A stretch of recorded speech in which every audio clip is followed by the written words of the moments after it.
I am going to do number 13, except I'm going to change one thing. I'm going to do 13, but I'm going to assume that we're told the population standard deviation is 0.53 instead of the sample standard deviation. That means we can do a z-test. So remember, the only difference between a z and a t-test is whether you know the population standard deviation or not. Now, of course, for the most part, you're always going to not know it. You're going to run a t-test, but there are a few reasons why you might know it, so it's good to have this option back there. So we're just saying that this is sigma instead of S. Okay, so to do this on the TI, first of all, we're going to start by writing our null and alternative just like we would for anything else. We want to test the claim that the population of student course evaluations has a mean equal to 0.4. So our null is that the mean is 4. Our alternative then is the mean is not 4. Okay, which means we're going to have a two-sided test. And if we fall in either rejection zone, we're going to reject it. Okay, now often you will be asked for this value, so we want a 0.05 significance level. So I might start by finding that so I'm going to go to second vars, my distribution, do inverse norm.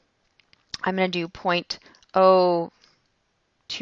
Yeah, it was. I got to second guessing myself here. Yeah, we're doing 0.05, so half of that. And we do a normal distribution here. And so 0.9196. So this is not that. So this is negative 1.96, and this is 0.96. Okay, so those are for our z-score. Now, to do this on the TI, I'm going to go to my stat menu. I'm going to go over to tests, and I want this z-test, the very first option, okay? I'm going to choose stats. I would use data if I actually had data had inputted into one of my lists.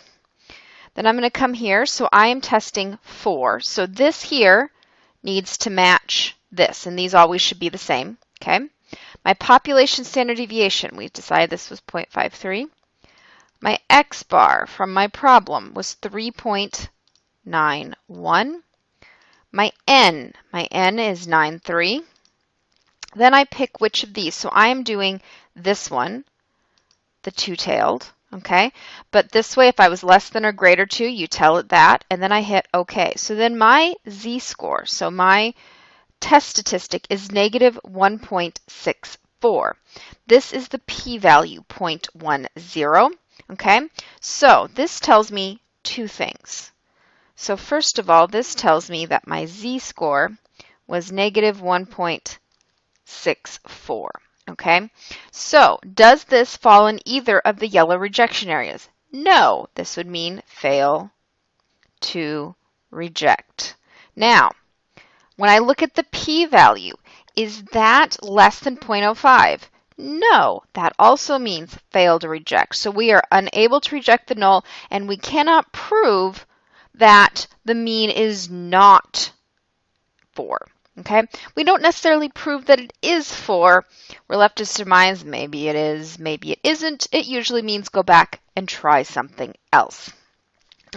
But you can see here, Excel does a really nice job. It gives you the test statistic. It does not give you this value. So if you're asked for that, like on the test, on the project, you will need to go back and look for it. But it does give you the test statistic, and it gives you the p-value. If you were using the list option, it would also give you the X bar computed for you. So we obviously already had that, not that big a deal, but it would compute that.